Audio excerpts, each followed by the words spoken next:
Gas cylinder अपने दामों पर लाओ जो 2014 में था। 450 करो गैस सिलेंडर, और बाकी डीजल और पेट्रोल अगर 35 रुपये महंगा लग रहा था आपको, आज क्यों नहीं हमें महंगा लगेगा 100 रुपये? आज क्यों नहीं महंगा लगेगा हमें 90 रुपये? जब 35 रुपये पर आप चलाते थे उस वक्त अपोजिशन में भाजपा वाले लोग, तो मैं आज उनको गुजारिश करता हूं, अगर उस वक्त आपके कांग्रेस के दौर में 35 महंगा लग रहा था, 450 रुपया महंगा लग रहा था, आज क्या 1150 और 90 और 100 रुपया महंगा नहीं लग रहा है? अपने आप उठाएंगे हर बुरे चीज़ को। अगर cigarette smoking injurious to health, क्या शराब से सेहत बनती है? अगर हर नशा, अफीन हो, चरस हो, शराब हो या कोई भी चीज़ हो जो कौम को नुकसान देती है, तो लीडर तो वो नहीं होता है कौम को नुकसान देने वाला। अस्सलाम वालेकुम नाजरीन, आप देख रहे हो आमाशी न्यूज़। मैं आपका मेज़बान राकिब खान। इसमें हमारे साथ बात करने के लिए मौजूद है बशीर अहमद नाइक, जो कि डीडीसी काउंसलर है रामसू ए। तो इनसे हम जानेंगे कि दिन ब दिन जो महंगाई बढ़ती जा रही है, आज पेट्रोल के दाम बढ़ गए, गैस सिलेंडरों के दाम बढ़ गए, इनसे हम जानने की कोशिश करेंगे। सर वेलकम है सर आमाशी न्यूज़ में। Sir thank you sir.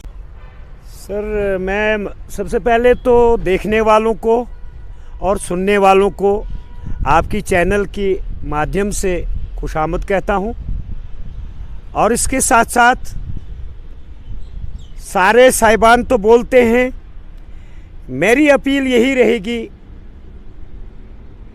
Narendra भाई मोदी साहब को कि ये महंगाई रियासत भर के उन लोगों के ऊपर पड़ती है जो 2019 5 अगस्त से घर में बैठे हुए हैं। इन्हें 80% लोग जो मजदूरी करके अपने बाल बच्चों को पाल रहे थे, पालेंगे। तो मेरी यही गुजारिश रहेगी आपकी चैनल की वसादत से कि इस तरह मत किए। हम पहले दबे हुए हैं, कभी गैस सिलेंडर, कभी डीजल, कभी पेट्रोल, ये चीज़ें महंगा करने से हम इस महंगाई के नीचे पहले ही दबे हुए हैं।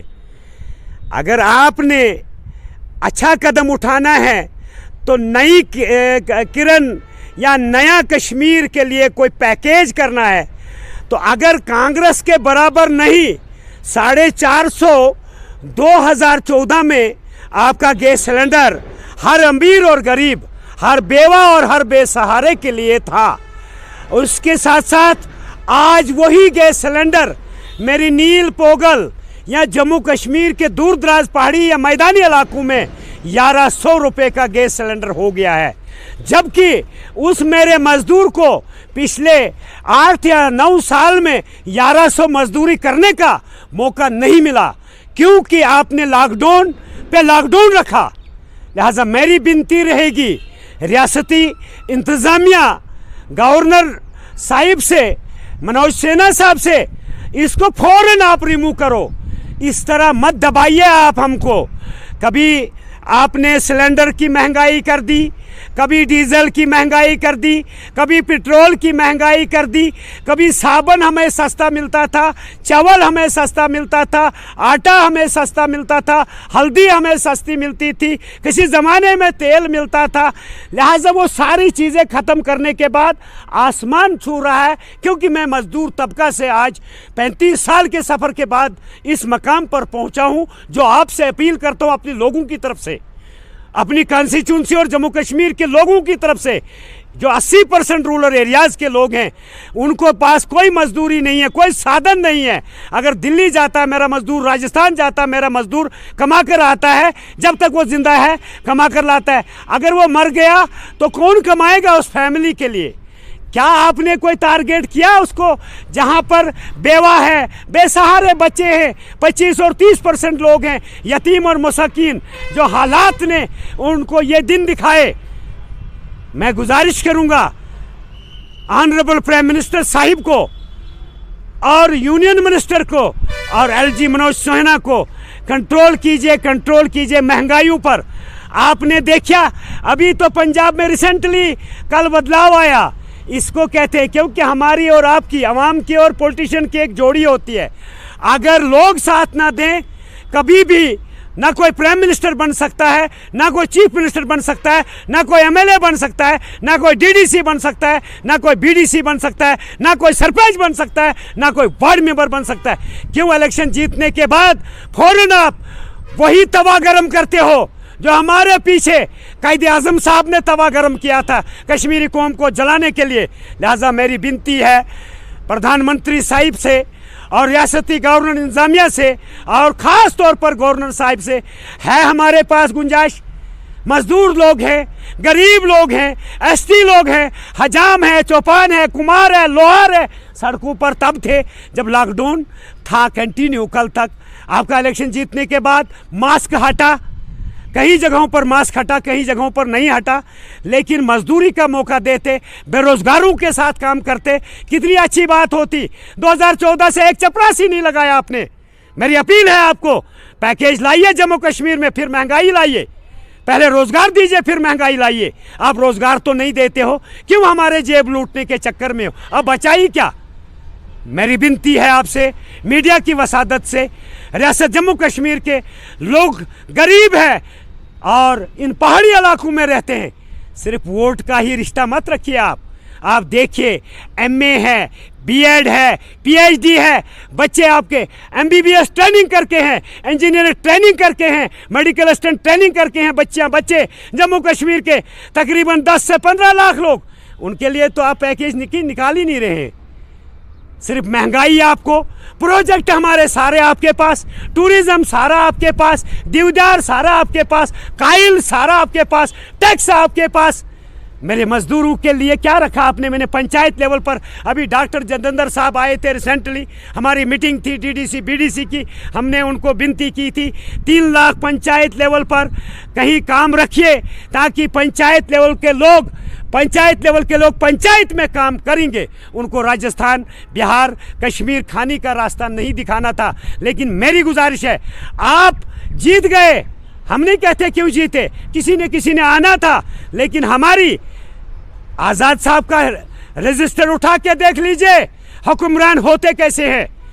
जहाँ जहाँ मोदी पहुँचा वहाँ रोया, क्योंकि ईवीएम की वजह से हम अगर हार गए, इसका मतलब नहीं है कि गुलाम नबी आज़ाद रियासत जम्मू कश्मीर नहीं, बल्कि हिंदुस्तान की एक मायनार शख्सियत है, जिसने जगह जगह हस्तालों की बौछार, जिसने जगह जगह बेरोजगारों के साथ बात की, जिसने महंगाई पर बात की, जिसने पूरा हिंदुस्तान 41 साल चलाया अपोजिशन लीडर होने के नाते, और 2 साल रियासत जम्मू कश्मीर में चीफ मिनिस्टर रहा, और बरसात की तरह रोड खुले जैसे सावन की बरसात होती थी किसी ज़माने में, और डिस्ट्रिक्टों का बौछार, कॉलेजों का बौछार, बेरोजगारों के साथ एम्बुलेंस गाड़ियों की बौछार।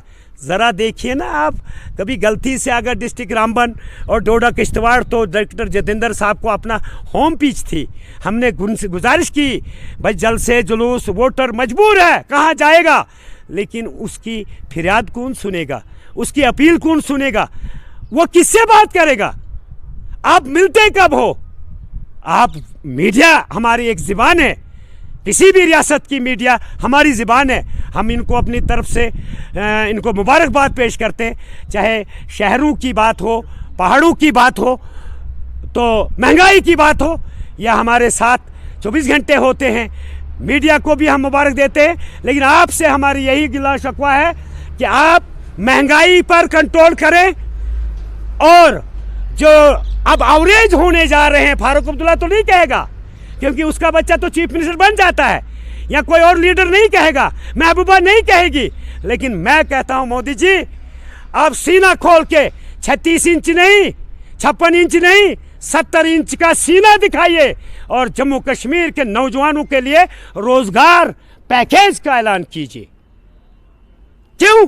यहां पर 2014 से आज तक 22 तक एक चपरासी भी नहीं लगा। डिग्रेड तो किया, अपग्रेड नहीं हुआ। अब अपग्रेड की मेरी अपील रहेगी आपसे, चाहे पंचायत लेवल पर और डिस्ट्रिक्ट लेवल पर आप हमें पैकेज दीजिए, स्टेट लेवल पर जिनको आज पहाड़ों पे अभी भी बिजली नहीं, पानी नहीं, अस्पताल नहीं, कोई चीज़ नहीं, तो उनको आप कंपेयर करते हो दिल्ली वालों के साथ, श्रीनगर वालों के साथ। डिस्ट्रिक्ट और तहसील लेवल पर हमें अपना अपना शेयर दीजिए, और करप्शन की बात करते हो, करप्शन तो रोज़मर्रा, कभी IBI कभी CBI, लेकिन जिन्होंने 500-500 कनाल ज़मीन हमारे पॉलिटिशियन लोगों के पास, मैंने पहले भी गुजारिश की थी आपको, 2-4 लीडर पकड़ो किसी भी रियासत के, उनका अकाउंट चेक करो, उनकी दौलत पर छापा मारो, बेरोजगारों को रोजगार दे दो, 1500 की नौकरी शुरू करो, RT टीचर ही शुरू करो, SPO ही शुरू करो, VDG ही शुरू करो, प्यान ही शुरू करो, लेकिन शुरुआत तो करो। कुछ होता नहीं है, इसके लिए कौन जिम्मेदार है? होम मिनिस्टर साहब को भी चाहिए, जम्मू कश्मीर के बच्चों को, तीनों खित्तों को, लद्दाख, यूटी तो नहीं बनानी चाहिए थी, जिसकी लाठी उसकी भांस, आपने तो यूटी बना दी, लेकिन यूटी में भी आप डिस्ट्रिक्ट और तहसील लेवल पर हमें बेरोजगारों का शेयर मिलना चाहिए। इलेक्शन भी जम्मू कश्मीर का एक बेहतरीन रास्ता है और लोगों की बात सुनते हैं हुक्मरान। चलो कहीं लोगों ने नहीं सुनी, ये दिन देखना पड़ा, हमारे प्रोजेक्ट बिजली हमको नहीं, हमारा टूरिस्ट हमको अरमान। लिहाजा ये सारी चीज़ें जो यहाँ से जाती हैं, जो आप प्रोजेक्ट ऊपर कमाते हो, वही हमें वापस दो पैकेज में, वही रोज़गार के लिए वापस करो।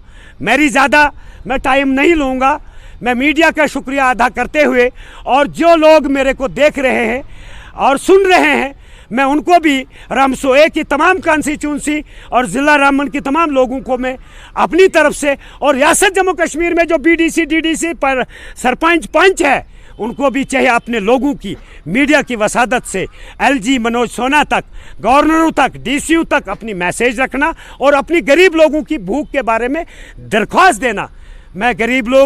हमारे गरीब लोग हैं, रूरल एरियाज़ के लोग हैं, ये तीनों डिस्ट्रिक्ट रूरल एरियाज़ में ही ये फाल करते हैं 80%।